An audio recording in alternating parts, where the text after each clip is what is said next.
বড়ই চমৎকার একটি জিনিস দেখুন, আমি এই ছবিটিতে ডাবল ক্লিক যখন করি তখন দেখুন বন্ধুরা, এটি একটি ফোল্ডারের ভিতরে আমরা প্রবেশ করে ফেললাম এবং এই ফোল্ডারটিতে এখানে আমার বিভিন্ন রকমের ইমেজ বা ছবি আমি রেখেছি। তো বন্ধুরা বুঝতেই পারছেন যে আসলে এটি আপনারা মনে করতেছেন হয়তো ইমেজ, আসলে এটি কোনো ইমেজ না, এটি একটি ফোল্ডার। অনুরূপভাবে আমি এখানে ইউটিউবের একটি আইকন দিয়ে ইউটিউবের একটি ফোল্ডার ক্রিয়েট করেছি। এই ফোল্ডারটিতে ডাবল ক্লিক করে প্রবেশ করলে আমরা দেখতে পাচ্ছি যে আসলে এখানে বেশ কিছু আমরা তথ্য বা ফাইল দেখতে পাচ্ছি। আসলে এগুলো আমরা যতটা মনে করেছিলাম ঠিক এমনটা না যে এগুলো ইমেজেই। তো এটা দেখুন, টুইটারে আমরা ডাবল ক্লিক করলে এখানে আমরা অনুরূপভাবে দেখতে পাচ্ছি যে এখানেও ফাইল রয়েছে।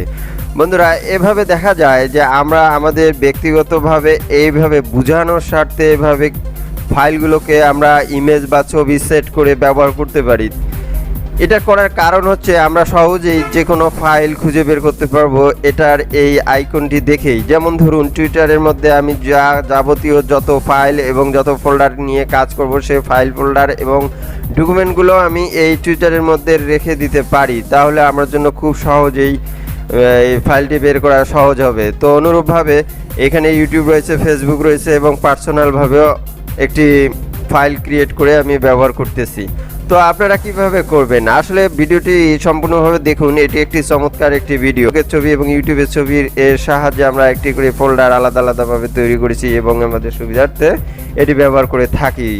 তো চলুন বন্ধুরা, এটির জন্য যে কাজটি সর্বপ্রথম করতে হবে তো আমাদেরকে মনে রাখতে হবে। তো বন্ধুরা এর জন্য আমরা সর্বপ্রথম যে কাজটি করব, আমাদের এই ডাটা কানেক্ট অথবা আমাদের ওয়াইফাই সংযোগ কিংবা ব্রডব্যান্ড যেই কানেকশনই হোক না কেন আমাদের এই পিসি বা ল্যাপটপের সঙ্গে সংযোগ স্থাপন করতে হবে। এরপরে আমরা যে কাজটি করব, আমরা অ্যাট ফার্স্ট আমাদের এই গুগল সার্চে ক্লিক করে প্রবেশ করব। প্রবেশ করার পর বন্ধুরা আমরা এই সার্চ বক্সে টাইপ করব https:/image.online-convert.com। বন্ধুরা এই ঠিকানাটা আমরা এখানে টাইপ করার পরে ইন্টার ব্যবহার করলে আমরা দেখতে পারবো আমরা একটি ওয়েবসাইটে প্রবেশ করেছি। তো এখান থেকে আমরা প্রবেশ করার পর আমরা এই পেজটি মিনিমাইজ করে রেখে দেব। এরপরে বন্ধুরা ল্যাপটপ বা কম্পিউটারে একটি ফটোশপ সফটওয়্যারে ইন করব।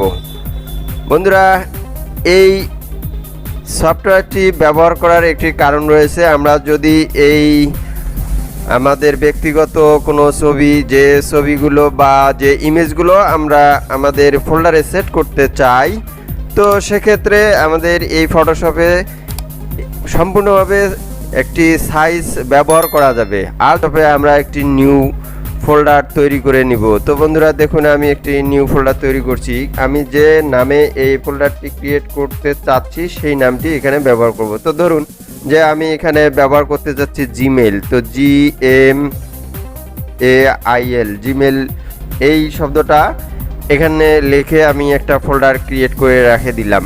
বন্ধুরা এরপরে আমরা এই যে জিমেলে যে এই আইকনটিতে এখানে ব্যবহার করতে চাচ্ছি সেই আইকনটি দেখুন আমি এখানে আগে থেকে নিয়ে রেখেছি। তো এটা ওপেন করলে দেখা যাবে যে জিমেলের একটি আইকন, তো রাইট বাটন ক্লিক করে ওপেন উইথ ফটোশপে নিয়ে যাব। বন্ধুরা এখানে ফটোশপে নিয়ে আসার একটি কারণ, সেটি হচ্ছে যে সাইজটি সম্পূর্ণভাবে ব্যবহার করা যাবে। যেমন ধরুন আমরা এখানে Ctrl+N দিব, দেওয়ার পরে আমরা এই পিকচারের যে সাইজটি হবে সেটি হচ্ছে width 512 pixel, height 512 pixel, resolution 300 আর ট্রান্সফরমেশন এটা আপনারা এই ঘরটি সিলেক্ট করবেন। যদি কারো ব্যাকগ্রাউন্ড কালার কিংবা হোয়াইট থাকে তাহলে আমরা চেঞ্জ করে এটা ট্রান্সফরমেশন ঘরটি সিলেক্ট করে দিব, এরপরে ওকে করে দিব। এটি হচ্ছে আমাদের অরিজিনাল যে ফোল্ডারের সাইজটি, যার কারণে আমরা এই ফটোশপটি ব্যবহার করে থাকি। তো বন্ধুরা এবার দেখুন যে আমরা এইখান থেকে আমাদের যে আইকনটি আমরা ব্যবহার করতে চাচ্ছি এই আইকনটি মূলত এখান থেকে কপি করে আমরা এই ঘরে সেটিংস করে নেব। কিভাবে? এরপরে আমরা এখানে পেস্ট করতে পারি। তো বন্ধুরা দেখুন এখানে তো বিশাল আকারে একটি ইমেজ দেখাচ্ছে। তো এক্ষেত্রে আমরা আবারও Ctrl+T ব্যবহার করব, করে এইখান থেকে আমি দেখিয়ে দিচ্ছি আমরা এই অ্যারোর সাহায্যে আইকনটি ছোটো করে নিব। নামে একটি ফোল্ডার ক্রিয়েট করেছি এই জিমেইলটি। ওপেন করে এখানে আমরা সেভ করে দিব। তো আমি এখানে জি দিয়ে সংক্ষেপে সিলেক্ট করলাম। ফাইলটি আমরা জেপিজিও রাখতে পারি অথবা এই পিএসডি ফাইলও রাখতে পারি। তো আমি জেপিজিতে নিয়ে সেভ করে দিলাম, এরপরে ওকে করে দিলাম। বন্ধুরা আমি এবার এটাকে মিনিমাইজ করে নিয়ে নিলাম। তো আমাদের ফাইলটি মূলত রয়েছে জিমেইলের ভিতরে, দেখুন এখানে এই জিমেইলের মধ্যে এই আইকনটি রয়েছে। এবার আমরা যে কাজটি করব মূলত সেটি হচ্ছে যে আমরা ওই যে প্রোগ্রামে একটু আগেই ওপেন করে আমরা মিনিমাইজ করে রাখছিলাম সেটিতে আমরা চলে আসব। এবার দেখুন বন্ধুরা, এই পেজের বাম দিক থেকে আপনারা একটু খেয়াল করবেন, এখানে রয়েছে ইমেজ কনভার্টার।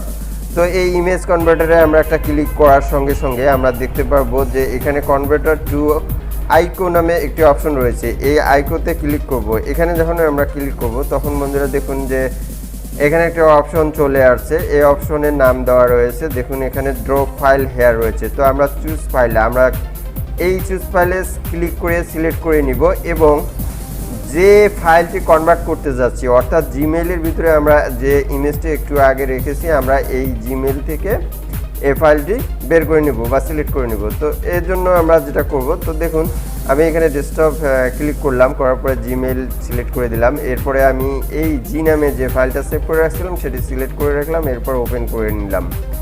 এখানে ওয়েটিং দেখাচ্ছে, তো ইমেজটি এখানে এই লোড হয়ে গেল। লোড হয়ে যাওয়ার সঙ্গে সঙ্গে আমরা এখানে স্টার্ট কনভার্সন এখানে ক্লিক করব। তো ক্লিক করার সঙ্গে সঙ্গে বন্ধুরা দেখুন এখানে ফাইলটি যখনই সম্পূর্ণ হয়ে যাবে তখন এখানে আমাকে ডাউনলোড দেখাবে। তো একটু খেয়াল করুন, স্ক্রিনে নিচে একটু খেয়াল রাখুন, একটু সময় নিচ্ছে। দেখুন বন্ধুরা এই যে ফাইলটি এখানে ডাউনলোড হয়ে গেল। তো এরপরে আমরা এটা মিনিমাইজ করে নিব। মিনিমাইজ করার পরে আমরা এবার যে কাজটি করব, আমাদের ডাউনলোডকৃত ফাইলটি কোথায় রয়েছে, অবশ্যই আমাদের এই হ্যান্ডসেটের বাম দিকে ফলো করলে আমরা এই ডাউনলোড অপশনটি পাবো। এখানে দেখুন বন্ধুরা জি নামে এই অপশনটি এখানে চলে আসছে। তো এখান থেকে আমরা রাইট বাটন ক্লিক করে এই আইকনটি কাট করে নিয়ে আমরা এই জিমেইলে এখানে পেস্ট করে দিব। এখন চাইলে আমরা এই আগের যে ইমেজটি ছিল এটি ডিলিট করে দিতে পারি এবং আমরা পরবর্তী যে ডাউনলোড করে নিলাম সেটি পেস্ট করে আবার এখানে রাখতে পারি। এরপর ক্লোজ করে দিব। বন্ধুরা দেখুন এরপরে এই আইকনে আমরা বা এই ফোল্ডারে রাইট বাটন ক্লিক করে আমরা প্রপার্টিসে চলে আসব। প্রপার্টিস থেকে কাস্টমাইজে চলে আসবো। কাস্টমাইজ থেকে আইকনে চলে আসব। এই আইকনে ক্লিক করার পরে ব্রাউজে ক্লিক করব। এরপরে আমরা এই ডেস্কটপ সাইটটাকে সিলেক্ট করে নিব। নেওয়ার পরে আমরা এখানে জিমেইলের ভিতরে যে আইকনটি রাখছিলাম এটি সিলেক্ট করে নিব। এরপর ওপেন ব্যবহার করব। দেখুন বন্ধুরা এখানে দেখাচ্ছে, এরপরে একটি ম্যাজিক হবে। দেখুন ওকে করলাম, এরপরে অ্যাপ্লাই করে দেওয়ার সঙ্গে সঙ্গে আমাদের এই আইকনটি বন্ধুরা দেখুন জিমেইলে পরিণত হয়েছে এবং এরপরে ওকে করে দিলাম। বড় চমৎকার একটি জিনিস। আমরা হয়তো অনেকে মনে করি যে এটি হয়তো এখন একটি ইমেজের মতো দেখাচ্ছে, হয়তো এটি ইমেজ হতে পারে।